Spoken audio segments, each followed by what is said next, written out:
Just a few hours ago, the Holy Father over in Rome officially began our Jubilee year, our 2025. We like to start a little bit early. Why not start at Christmas? Opening the great doors. And he's proclaimed this holy year. We have this every 25 years. Using the scriptural quote, "Hope does not disappoint."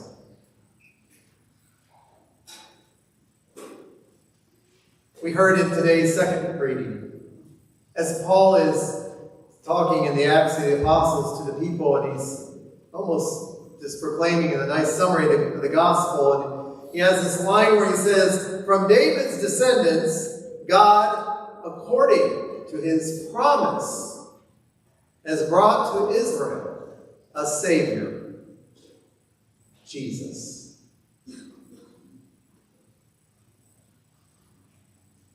Born 2,000 years ago into a messy world of physical violence, political oppression, military occupation, and life-shortening poverty. Amid some of those same conditions in the world today, we can add a mess of our lives. How we or others undercut our core goodness and disregard the human dignity of other individuals and even whole groups of peoples.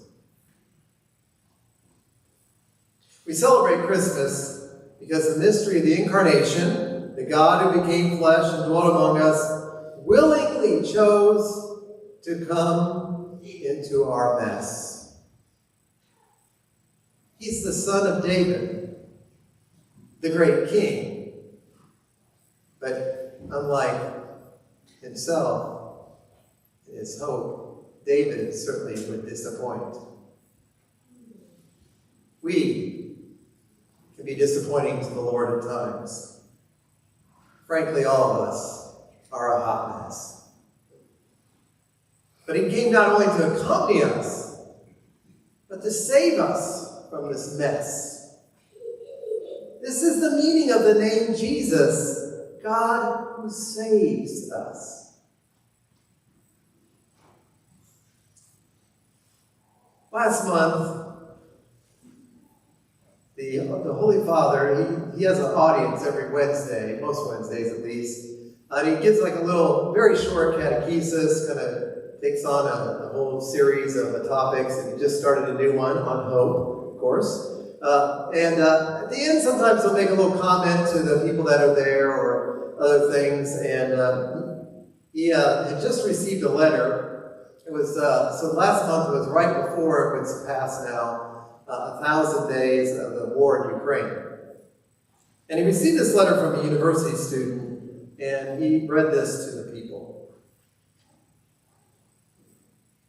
This young person said, "Holy Father, when you remember my country, and will have the opportunity to speak to the entire world about the 1,000th day of this terrible war, I beg you, do not speak only of our sufferings, but also bear witness to our faith. Although it is imperfect, its value does not diminish. It paints a picture of the risen Christ with painful brushstrokes. These days, there have been too many deaths in my life.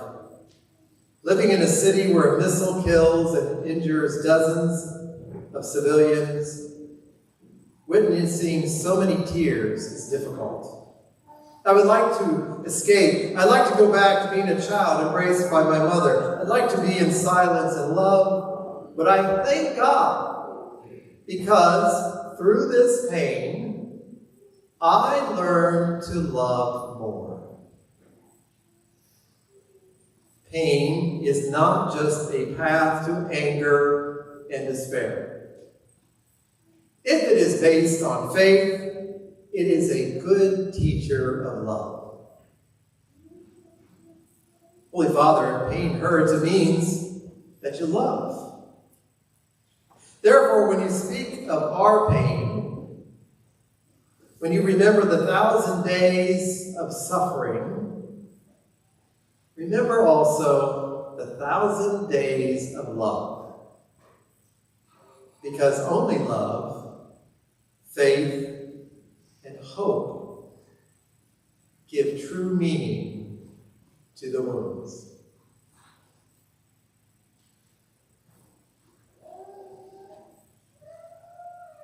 No matter how many days of suffering you have had, or will have in life, with God, there are just as many days of love.